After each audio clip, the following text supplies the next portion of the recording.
वरदान दो, रास्ता सही अपना सके, वेदों का हमको ज्ञान दो। हम में ना अवगुण हो कोई, हमें सद्गुणों का ज्ञान दो। हम काम औरों के आ सकें, शक्ति हमें भगवान दो, भक्ति हमें भगवान दो, भगवान दो। आप सभी को सादर नमस्ते। इस वैदिक वेदी पर विद्यमान विद्वत मंडल, मातृशक्ति और धर्म प्रेमी सज्जनों,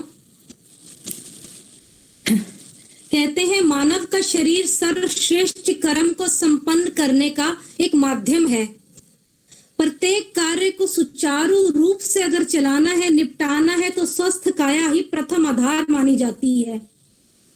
और शारीरिक सबलता और निरोगिता जो है ना, सर्व सुखों की खान मानी जाती है। और ये भी कहा जाता है कि जीवन में समत्व और समता अगर लानी है तो योग का सहारा लेना चाहिए। परंतु आज हम लोग सिर्फ सुखों के पीछे ही भागते हैं और दुख आने पर जल्दी से घबरा जाते हैं, और हम इस दुख और सुख के चक्र में ही रहते हैं। और देखिए कवि क्या कहता है मानव से, कवि कहता क्या है मानव से, दो पंक्तियों से अपने भजन की शुरुआत करूंगी। मानव तन फल सत्कर्मों का, मानव तन फल सत्कर्मों का, सत्कर्म में फिर लगा ले। समय कम और काल का भय, दौड़ कर तू लक्ष्य पाले। कभी झांक अंदर अंधेरा, जगा ज्योति आलोक पाले। फिर जाने वाला अवसर आए, मानव जीवन सफल बना ले। मानव जीवन सफल बना ले, इस मानव जीवन को सफल बना ले।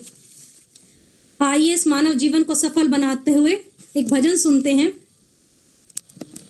और मैं आशा करती हूँ इस भजन को हम लोग अपने जीवन में जरूर उतारेंगे, अमल में लेकर आएंगे। आया है जहां में शुभ कर्म कमा कर जाए, देख निराली दुनिया मत जीवन व्यर्थ गवा। आया है जहां में शुभ कर्म कमा कर जा, देख निराली दुनिया मत जीवन व्यर्थ गवा। देख निराली दुनिया मत जीवन व्यर्थ गवा। प्रातः साय तू ओम को गाले, परम पिता से प्रीत लगा ले। जीवन में उपकार हो, जीवन में उपकार कर, ना बुरे तू कर्म कमा। देख निराली दुनिया मत जीवन व्यर्थ गवा। आया है जहां में शुभ कर्म कमा कर जा, देख निराली दुनिया मत जीवन व्यर्थ गवा। सहस्त्र करों से दान दिया कर, अमृत बांट सबको अमृत पिया कर। सहस्त्र करों से दान दिया कर, अमृत बांट सबको अमृत पिया कर। जीवन से जीवन बन जाए हो, जीवन से जीवन बन जाए ऐसी क्रांति ला। देख निराली दुनिया मत जीवन व्यर्थ गवा। आया है जहां में शुभ कर्म कमा कर जा, देख निराली दुनिया, मत जीवन व्यर्थ गवा। मननशील ही यहाँ व्यक्ति कहावे, ऐसा लिखा हुआ वेद बताए। मननशील ही यहाँ व्यक्ति कहावे, ऐसा लिखा हुआ वेद बतावे। मन भावन उच्चारण करके हो, मन भावन उच्चारण करके वेद राह बतला। देख निराली दुनिया, मत जीवन व्यर्थ गवा। आया है जहां में शुभ कर्म कमा कर जा। देख निराली दुनिया, मत जीवन व्यर्थ गवा। अमृतमयी है वेदों की वाणी, इसको तू पढ़कर देख ले ओ प्राणी। अमृतमयी है वेदों की वाणी, इसको तू पढ़ कर देख ले ओ प्राणी। परम धर्म वेदों का पढ़ना हो, परम धर्म वेदों का पढ़ना मिथ्या नहीं जरा। देख निराली दुनिया, मत जीवन व्यर्थ गवा। आया है जहां में शुभ कर्म जा। देख निराली दुनिया, मत जीवन व्यर्थ गवा। अरे देख निराली दुनिया, मत जीवन व्यर्थ गवा, मत जीवन व्यर्थ गवा। आइए इस भजन के माध्यम से अभी हमने अपने जीवन का सार समझा। एक दूसरा भजन भी प्रस्तुत करना चाहती हूँ मैं। मेरी माताओं और बहनों के लिए भजन, सबका आशीर्वाद मिले तो भजन आप सबके लिए मैं प्रस्तुत करना चाहती हूँ। कहते हैं खूबसूरती की इंतहा बेपनाह देखी, खूबसूरती की इंतहा बेपनाह देखी, जब मैंने आज मुस्कुराती हुई माँ देखी। कहते हैं माता निर्वाता भवती। आज 80% बच्चों को एक माता ही अपने संस्कार देखकर कुछ बना सकती है, चाहे वो रानी लक्ष्मीबाई बनाए, चाहे वो एक एक्ट्रेस बनवा दे अपने बच्चे को। माता पिता के संस्कार सबसे पहले ही होते हैं।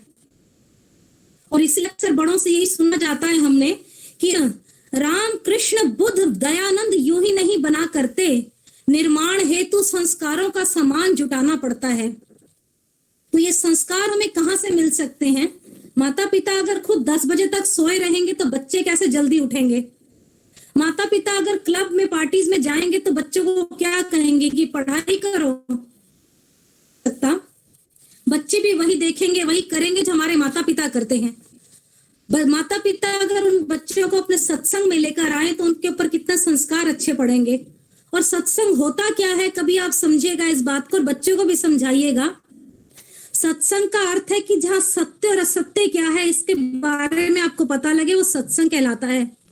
और हमें खुद पहले सत्संग में आना है, तभी देख के ही बच्चे आएंगे।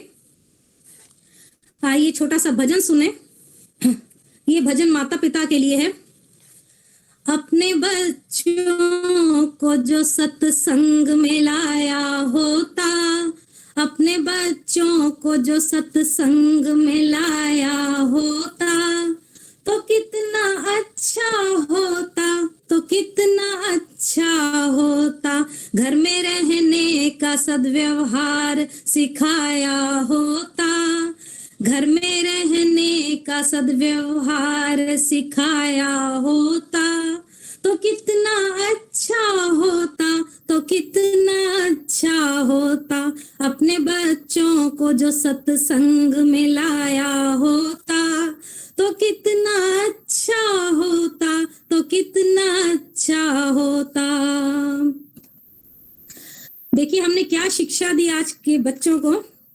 हमने खुद ये संस्कार दिए हैं अपने बच्चों को। माता को मम्मी या मम्मा कहाया मैंने, माता को मम्मी या मम्मा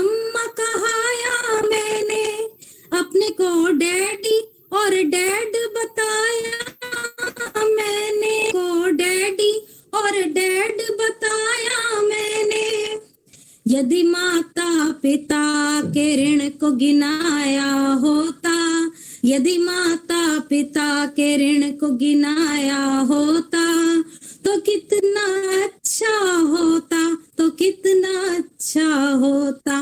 घर में रहने का सद्व्यवहार सिखाया होता तो कितना अच्छा होता, तो कितना अच्छा होता। आज इंसान कहाँ है, अपने आप को इतना व्यस्त कर चुका है, सिर्फ धन कमाने की होड़ में लगा हुआ है। धनी बनने की धुन में धन कमाया मैंने, धनी बनने की धुन में धन को कमाया मैंने। कभी बच्चों को बुराइयों से न बचाया मैंने, कभी बच्चों को बुराइयों से न बचाया मैंने। यदि विषयों को समझ विष से बचाया होता, यदि विषयों को समझ विष से बचाया होता तो कितना अच्छा होता, तो कितना अच्छा होता। घर में रहने का सद्व्यवहार सिखाया होता तो कितना अच्छा होता, तो कितना अच्छा होता। घर की बहू रानी को समझा नौकरानी में, घर की बहू रानी को समझा नौकरानी में। अपनी नादानी को समझा बुद्धिमानी में, अपनी नादानी को समझा बुद्धिमानी में। बेटी बहू को समझ लालच को भुलाया होता, बेटी बहू को समझ लालच को भुलाया होता तो कितना अच्छा होता, तो कितना अच्छा होता। अपने बच्चों को जो सत्संग में लाया होता, अपने बच्चों को जो सत्संग में लाया होता तो कितना अच्छा होता, तो कितना अच्छा होता। घर में रहने का सद्व्यवहार सिखाया होता, घर में रहने का सद्व्यवहार सिखाया होता तो कितना अच्छा होता, तो कितना अच्छा होता, तो कितना अच्छा होता, तो कितना अच्छा होता। एक पंक्ति के साथ मैं अपने भजनों की श्रृंखला को खत्म करूंगी। मुट्ठी दुआओं की माता पिता ने चुपके से सिर पर रख दी, मुट्ठी दुआओं की माता पिता ने से चुपके से सिर पर रख दी और हम नादान जिंदगी भर मुकद्दर का एहसान मानते रहे। इन्हीं शब्दों के साथ भजनों को समाप्त करना चाहूंगी। आप सभी का बहुत बहुत धन्यवाद।